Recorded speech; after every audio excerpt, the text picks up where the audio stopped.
This is John Kvale, and this is your Q1 2016 newsletter review. This is my second or third time through, and they seem to have been too long, so I'm going to try and make this one a bit shorter. I'll hit the high points. First of all, let me show you how we get to the newsletter. Easiest way is just to go to our website, click on the newsletter tab. You'll see this. You can click on any of these. You can also click on this for PDFs and this for this YouTube video. So back to the newsletter. The first article that I want to discuss in a little bit more detail is a personal story that I think is really slick. After multiple years of, basically, I'm going to turn to the next page. After multiple years of very little pullbacks, there's a temptation to get a little bit too risky. And I hand drew this chart, and what I'm trying to get across here is that when we're young, this is age, this is age or money. So we're young, old, little money, a lot of money. We can take more risk. As we get older and as we get more money, we should be more conservative. And what I'm trying to get across here is the fact that after multiple years of really no major pullback, it's easy for us to let our guards down and become a little bit more risky. Let's talk a little bit more about this. So that's that article. In this other article here on the front, how long will this current expansion last? And there's no mystery to these two articles being side by side. Thank you for our editor, Kathy. Let's take a look here. Going to this exact article. By the way, I'm just clicking the pages and turning them. So the average expansion period is 53 months, going back for the past decade. I'm sorry, going back for the past 100 years. We're currently 83 months, you see it in the verbiage here, into this expansion period, long in the tooth by any means. I also mentioned here in the verbiage that clearly just because something gets long in the tooth doesn't mean it's over, but what it does mean is that it's more susceptible to problems. Here's the last two pullbacks. They were 50% and 50%. Now I'm not calling for a 50+% pullback, but I am saying mixed with the current lengthy expansion, we sometimes can let our guards down. So we're not allowing us to do it, and that's the point of that article.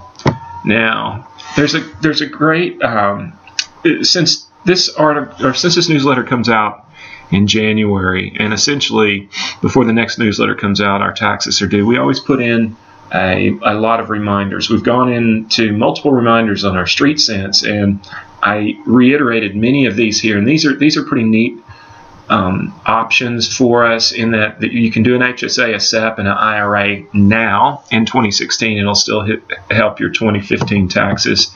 I go over important filing dates and contribution limits over here as well. So again, in the essence of wanting to keep this newsletter not too long. Oh, by the way, you can click here as well to get to a PDF. So let's go on over to, I talk a little bit about the year of avoidance in this. It's just a shorter article, but what I wanted to get across here is that there are two asset classes in particular that really got beat up last year that were secondary safety havens or income alternatives. One of the asset classes were MLPs, and at one point they were down 40%. Our concern on those is that a lot of people moved into those to try and get the higher income, and we just wanted to mention that. And then here's the junk. This is an extremely junk bond. This is the CCC rated junk bonds, and a lot of people have moved into those. We did not. Our clients, we didn't. But we just wanted to remind people: don't stretch for yield. This is not a time to do such. Now, I also mentioned, I mentioned multiple times that this is emerging markets index, that how much we like the emerging market indexes, and yeah, they really got beat up last year, but we know that, and we allocate accordingly. There'll be a time when these guys more than likely take the lead. Now, moving over, this is a neat article, very personal, another very personal article. The #1 New Year's resolution by most counts is weight loss. And I give my personal story of starting out at 230 pounds and going to 232 en route to 205, and that's about where I'm at right now. I also give you my very coy and secretive name. This is MyFitnessPal, and it's John Kvale is MyFitnessPal. Anybody that's interested that their New Year's resolution is to lose some weight, friend me or request me. I will friend you back, or I'm not exactly sure how it works, but I know that we'll be able to see each other, and I will show you all my progress and give you updated encouragement. Lastly, let's go back here.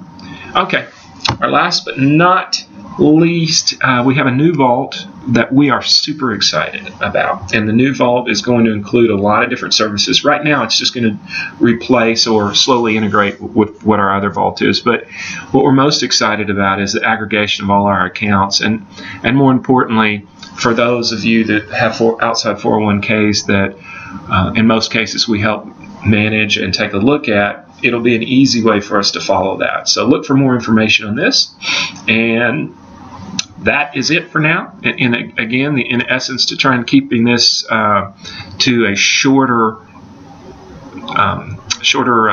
web review, we're going to call it a day here, and that is your Q1 2016 newsletter review. Thank you. Have a great day. We'll talk to you later on this year.